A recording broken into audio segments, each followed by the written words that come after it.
नए संसद भवन का उद्घाटन भी हो गया, मिठाइयां भी खाई गई, ढोल और नगाड़े भी बजाए गए, लेकिन नए संसद भवन के उद्घाटन में मजा नहीं आया। मजा आता भी कैसे? विपक्ष तो था ही नहीं, देश का गौरव तो था ही नहीं, लेकिन सवाल तो यही खड़ा होता है कि क्या प्रधानमंत्री नरेंद्र मोदी खुश हैं इस नए संसद भवन का उद्घाटन करके? हालांकि संसद भवन के उद्घाटन में कोई कोर कसर नहीं थी।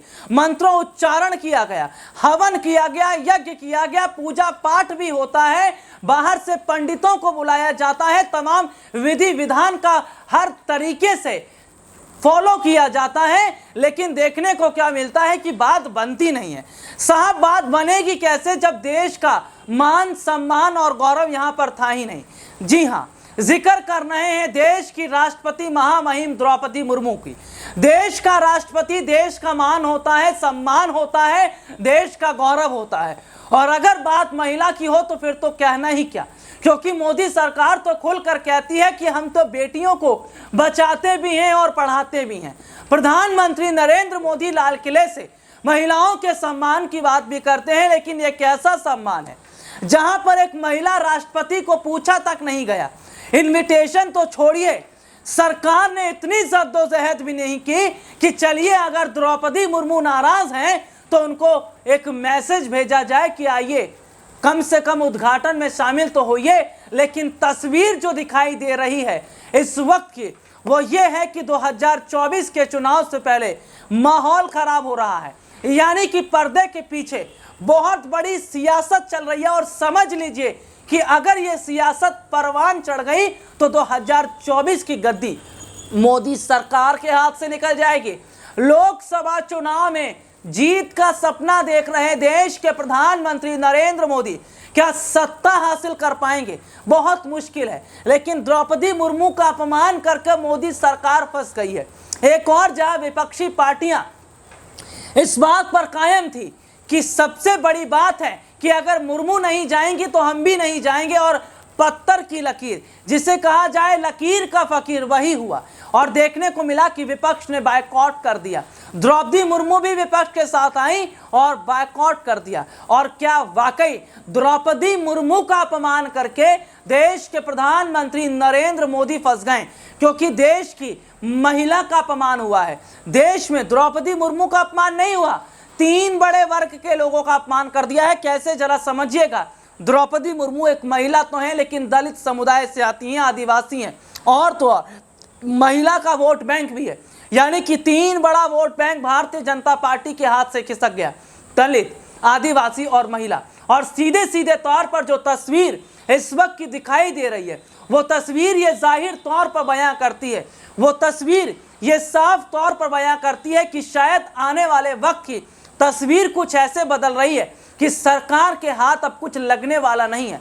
लेकिन अपने दर्शकों को बता दें कि नए संसद भवन के उद्घाटन समारोह में जो हुआ उस पर विपक्ष ने खूब जमकर हो हल्ला किया।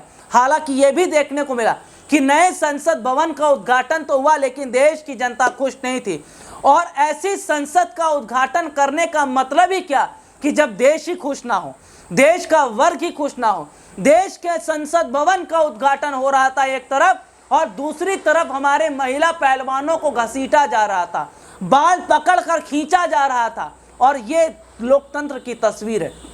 जरा समझिएगा कि एक और जहां नए संसद भवन के उद्घाटन में मोदी सरकार चूर थी। मैं अपने दर्शकों को तस्वीरें भी दिखाऊंगा, ये भी दिखाऊंगा कि कैसे हालात आज बने। तो सीधे सीधे तौर पर देखा जा रहा है कि जो देश की महिला भारत को आगे रिप्रेजेंटेड करती हैं, भारत के लिए मेडल लेकर आती हैं, चाहे वो गोल्ड हो, सिल्वर हो या ब्रॉन्ज हो, लेकिन आज उन्हीं महिलाओं के साथ बर्बरता होती है। ये बर्बरता कोई और नहीं करता, ये बर्बरता करती है हमारे देश की यही पुलिस, ये सेना के जवान, क्योंकि महिलाओं को जो दिल्ली के जंतर मंतर पर बैठी हैं, तंबू उखाड़ दिया, बम्बू उखाड़ दिया, महिलाओं को घसीटा गया और ये कहा गया कि धरना खत्म करना पड़ेगा। एक महिला का अपमान तब होता है जब राष्ट्रपति द्रौपदी मुर्मू नहीं आती, उन्हें इनविटेशन नहीं भेजा जाता। एक महिला का अपमान दिल्ली के जंतर मंतर पे होता है। वाह रे वाह, क्या तस्वीर है हमारे देश की, क्या तस्वीर है मोदी सरकार की। इसे ही तो लोकतंत्र कहते हैं। चलिए एक तस्वीर मैं दिखा ही देता हूं दर्शकों को कि कैसे महिलाओं के साथ ज्यादती हुई है जंतर मंतर पर।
सर ये रहा सर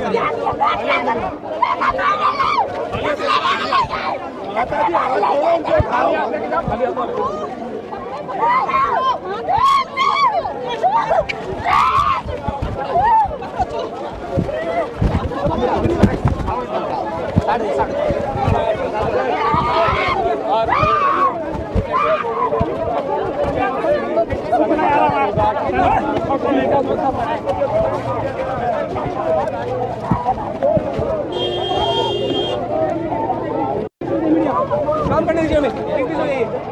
पीछे होगा सर, पीछे जाओ, काम करने दो यार। ये देखा आपने, मैं एक बयान अपने दर्शकों को दिखाऊंगा। ये बयान किसी और का नहीं है, ये बयान है कन्हैया कुमार का। जी हाँ, वही कन्हैया कुमार जो संसद के उद्घाटन से पहले बहुत सारे ऐसे मुद्दे जिन्होंने सरकार को लेकर उठाए थे, लेकिन मजाल है कि सरकार एक आह भी कर दे, सरकार कुछ बोल भी दे। कैसे कन्हैया कुमार जैसे नेता लगातार मोदी सरकार की पोल खोल रहे हैं और कैसे आज सरकार बुरी तरीके से फंस रही है। देखिए एक रिपोर्ट। श्री 108 श्री माननीय प्रधानमंत्री जी बोले थे कि हर साल 2 करोड़ नौकरी दी जाएगी। क्या मीडिया वाले?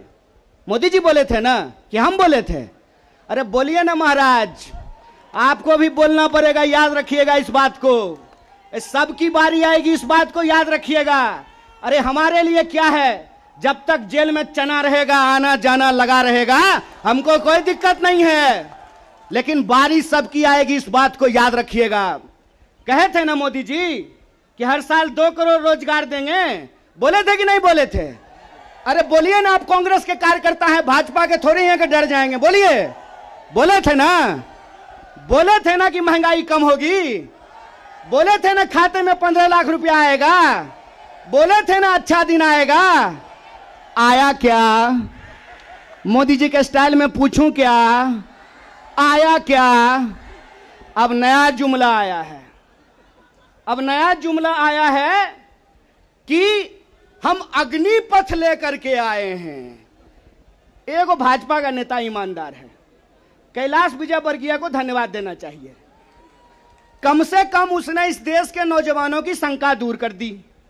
उन्होंने बता दिया भाजपा की नई योजना है तैयार, भाजपा ऑफिस में सभी नौजवान बनेंगे चौकीदार। यही योजना है ना। लेकिन मैं कहता हूं विजयवर्गीय जी, आपका बेटा बल्ला बहुत बढ़िया चलाता है, अफसर पे बैठ चला रहा था, उसको बीजेपी ऑफिस में क्यों नहीं सिक्योरिटी गार्ड बना देते हैं? मंत्री का बेटा बनेगा सेक्रेटरी, मंत्री का बेटा बनेगा बीसीसीआई का सेक्रेटरी और किसान मजदूर का बेटा बनेगा भाजपा ऑफिस में सिक्योरिटी गार्ड। हाय रे हिपोक्रेसी, इसी को हिपोक्रेसी कहते हैं ना। और बेईमानी किसको कहते हैं? देश की जनता को लगा कि जब मोदी जी बोल रहे हैं तो सच ही बोलेंगे। मोदी जी की हर बात को मान लिया देश के लोगों ने। मोदी जी ने कहा दीपक जलाओ तो देश ने दीपक जलाया।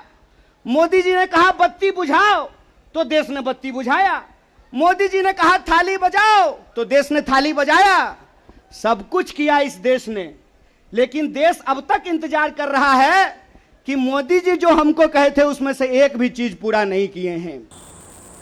ये दो रिपोर्ट अपने दर्शकों को मैंने दिखाई, तो अब आप समझ लीजिए कि देश किस ओर है और क्या वाकई 2024 के लोकसभा चुनाव से पहले सत्ता का परिवर्तन हो रहा है और क्या विपक्ष 2024 में सरकार बनाने के लिए तैयार है, क्योंकि विपक्ष के साथ पूरा देश खड़ा है, वोट बैंक जुड़ गया है। और तो और ये कहा जा रहा है कि ऐसे मोदी जी हमें नहीं चाहिए देश के प्रधानमंत्री जो देश का सम्मान ही नहीं करते, जिन्होंने देश का मान सम्मान गौरव जो राष्ट्रपति होता है उसे तक निमंत्रण में नहीं बुलाना समझा। तो क्या वाकई अब यही मुद्दा 2024 के चुनाव से पहले उठता है तो पीएम मोदी की कुर्सी जाएगी? और क्या वाकई ये लोकतंत्र की सही तस्वीर है, जहां एक और महिलाओं को आगे बढ़ाने की बात भारतीय जनता पार्टी करती है, मोदी सरकार करती है, दूसरी तरफ हम देखते हैं कि उसी देश में उसी मुल्क में महिलाओं के साथ ऐसा होता है। आज के लिए इतना ही, आपसे फिर दोबारा मुलाकात होगी, तब तक के लिए इजाजत दीजिए, नमस्कार।